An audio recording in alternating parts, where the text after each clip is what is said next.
किसको ईदी चाहिए? ईद मुबारक। तकबीर।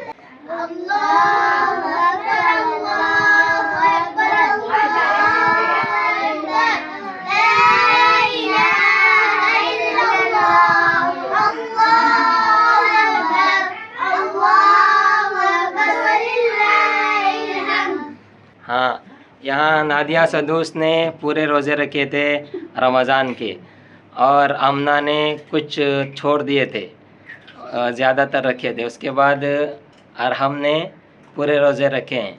माशाल्लाह माशाल्लाह वाला। और अफराज ने रोज़े रखने की कोशिश की है, 2 या 3 रोज़े रखे हैं। और हमारे मोहम्मद अंजफ ने 4-5 रोज़े रखे हैं, लेकिन दोपहर तक।